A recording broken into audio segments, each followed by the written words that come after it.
आज के इस क्लास में आप लोग को हम किरचॉफ के नियम को बतलाएंगे। बेटा किरचॉफ ने विभिन्न चालकों में धारा वितरण के संदर्भ में मुख्य रूप से दो नियम दिए थे बेटा। तो पहला नियम आपका क्या है? पहले नियम को हम लोग संधि का नियम अथवा धारा का नियम भी कहते हैं। तो आपका नियम क्या है बेटा? किसी वैद्युत परिपथ में किसी भी संधि पर मिलने वाली समस्त वैद्युत धाराओं का बीजगणितीय योग अर्थात अलजेब्रिक जो सम होता है क्या होता है बेटा?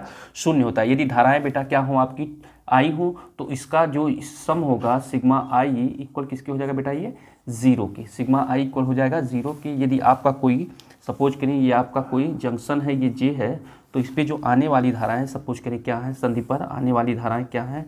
पहली आपकी I1 है और दूसरी जो धारा आपकी आ रही है क्या है बेटा? वो I2 है। तो इससे दूर जो जाने वाली धाराएं हैं वो क्या हो जाएंगी? I3 सपोज करें। नेक्स्ट क्या मान लें? I4 और नेक्स्ट क्या मान लें बेटा? I5। तो क्या होगा बेटा कि संधि की ओर जो आने वाली जो धाराएं होंगी वो क्या होंगी? वो पॉजिटिव होंगी चिन्ह पर पार्टी के अनुसार, और संधि से जो दूर धाराएं जाएंगी वो क्या होंगी? वो निगेटिव होंगी। तो आप क्या करेंगे बेटा? चूंकि किरचॉफ के प्रथम नियम में बताया गया कि सिग्मा आई इक्वल होता है जीरो, अर्थात संधि की ओर और संधि से दूर जो जाने वाली धाराएं होंगी उनका योग क्या होगा? शून्य होगा। तो अब हम लोग लिखेंगे संधि की ओर आने वाली धाराएं क्या है? I1 और प्लस क्या है? I2। अब चिन्ह पर पार्टी के अनुसार जो I3, I4, I5 है ये निगेटिव होंगी, तो इसका हम अलजेब्रिक सम करेंगे तो क्या हो जाएगा बेटा? प्लस ब्रैकेट में -I3 -I4 -I5 इक्वल क्या हो जाएगा बेटा? जीरो। तो ये हो जाएगा आपका I1 प्लस I2 प्लस है, इसका अंदर मल्टीप्लाई करेंगे तो सेम जो ब्रैकेट के अंदर साइन रहेगा वही रहेगा, तो हो जाएगा -I3 -I4 -I5 इक्वल क्या हो जाएगा? जीरो के। और ऐसे लिख सकते हैं I1 प्लस I2। अब जितने भी निगेटिव हैं मीन्स I3 I4 I5 इसको हम राइट साइड में कर देंगे तो हो जाएगा आपका I3 plus I4 plus I5। तो आप देख रहे हैं बेटा कि I1 प्लस I2 जो करंट आया है और I3 plus I4 plus I5, तो I1 प्लस I2 जो धाराओं का योग आया है ये कहाँ आ रहा है? संधि की ओर। तो आप लिखेंगे संधि की ओर आने वाली धाराओं का ये योग है बेटा I1 प्लस I2। और ये क्या है? I3 plus I4 plus I5। ये क्या है? संधि से दूर जाने वाली धाराओं का योग है। अर्थात आप ऐसे भी कह सकते हैं बेटा इस रूल को कि जो भी धारा संधि की ओर आएगी उतनी ही धारा संधि से दूर जाएगी। अर्थात संधि की ओर आने वाली जो धाराएं हैं और संधि से दूर जाने वाली धाराओं का जो योग होता है वो क्या होता है बेटा? इक्वल होता है। तो किरचॉफ का जो प्रथम नियम है बेटा, यदि किसी भी परिपथ में अस्थायी धारा बहती है तो होता क्या है कि अस्थायी धारा बहती है तो किसी भी संधि पर, अर्थात यहाँ जे है तो किसी भी संधि पर आवेश का संचय नहीं होता है, अर्थात किसी भी संधि से आवेश नहीं हटती है। तो आवेश संरक्षण के नियम को भी ये व्यक्त करता है बेटा। तो इसे हम लोग क्या कहते हैं बेटा?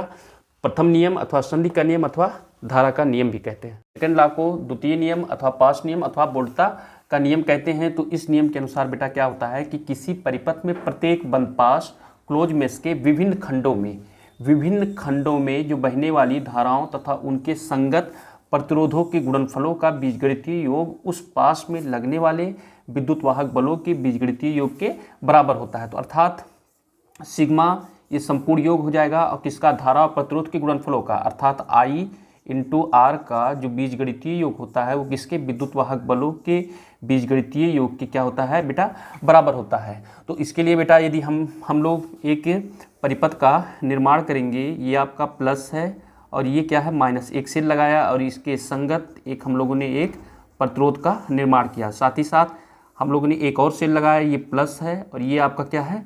माइनस है, और इसके संगत एक और प्रतिरोध हैं। अब एक जो थर्ड हम लोगों ने बनाया उसमें केवल एक क्या है? प्रतिरोध है। अब इस पूरे को हम लोग क्या कर देते हैं? क्लोज कर देते हैं। तो सपोज करें जो पहला प्रतिरोध है वो क्या है आपका बेटा? वो R1 है, जो सेकंड है वो क्या है? R2 है, और जो थर्ड है बेटा वो क्या है? R3 है। तो अब इस सेल के कारण विद्युत वाहक बल उत्पन्न होगा। सपोज करें पहले सेल के कारण जो विद्युत वाहक बल उत्पन्न होगा वो क्या है आपका बेटा E1, और दूसरे सेल के कारण जो विद्युत वाहक बल उत्पन्न होगा वो क्या है बेटा आपका E2। तो इस विद्युत वाहक बल के कारण आपके R1 प्रतिरोध में जो करंट का फ्लो होगा क्या होगा बेटा, वो I1। पूरे इस परिपथ में किसका, I1 का क्या होगा, ये करंट का फ्लो होगा।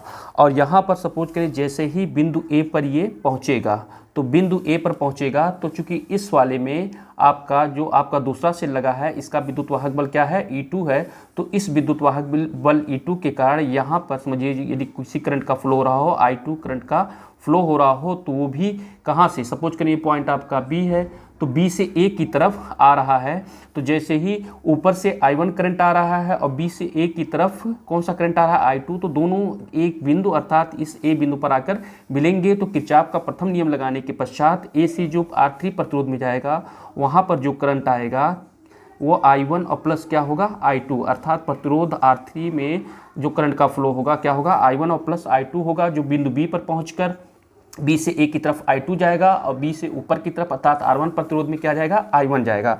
तो यहाँ पर बेटा जो लूप का जो निर्माण हुआ कि किस प्रकार से करंट का फ्लो हो रहा है, तो करंट का जो फ्लो हो रहा है ये आप देखें कि बेटा एक ऐसे हो रहा है कि इधर से इधर की तरफ जा रहा है। तो ये आपका मेष फर्स्ट है और ये अंदर की तरफ जा रहा है अर्थात A से B की तरफ जा रहा है। तो इसको आप ऐसे शो कर दें।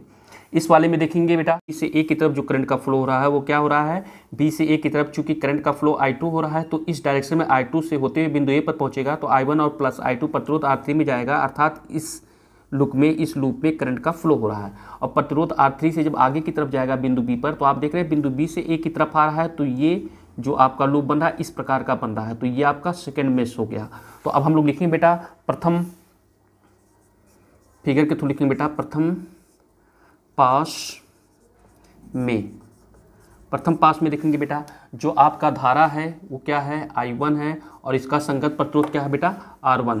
तो धारा और प्रतिरोध का गुणनफल, और जैसे ही बिंदु A पर आएंगे तो हमको A से B की तरफ जाना अपने परिपथ को पूर्ण करने के लिए, लेकिन B से A की तरफ हमारा कौन सा I2 करंट का फ्लो हो रहा है। तो चूंकि हम उल्टा A से B की तरफ जाएंगे तो I2 के सामने हम माइनस लिखेंगे, माइनस I2, और इसका जो संगत प्रतिरोध है कि बेटा क्या है, R2 इक्वल क्या हो जाएगा बेटा, विद्युत वाहक बलों का बीजगणितीय योग E1 और E2। सपोज करें जो E1 विद्युत वाहक बल है वो मैक्सिमम है और E2 क्या है, मिनिमम है। तो यहाँ पर लिख देंगे E1 में से हम क्या करेंगे, E2 को घटा देंगे, तो ये विद्युत वाहक बलों का योग हो जाएगा।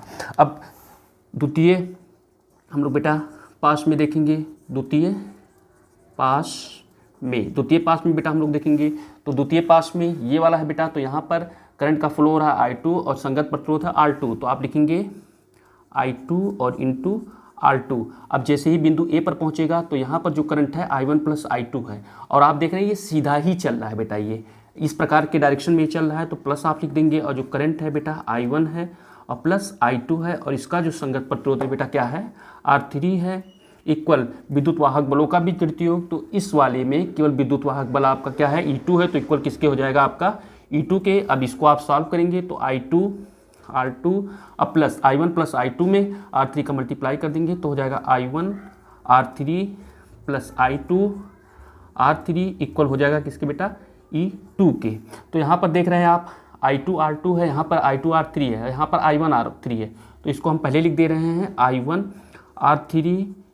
R3 और साथ ही साथ I2 R2 यहाँ है, I2 R3 यहाँ है, तो इन दोनों में क्या है बेटा, I2 आपका कॉमन है, तो I2 को आप कॉमन ले लें, तो ब्रैकेट में क्या बचेगा, R2 और प्लस क्या हो गया आपका R3 इक्वल हो गया E2। अब तो इसके थ्रू बेटा आप जटिल से जटिल परिपथों में वैद्युत धारा के वितरण को आसानी से ज्ञात कर सकते हैं बेटा। जो द्वितीय नियम है ऊर्जा के संरक्षण के नियम को भी क्या करता है बेटा, ये व्यक्त करता है हो सकता है। अब इसके पश्चात बेटा हम लोग व्हीटस्टोन ब्रिज को देखेंगे।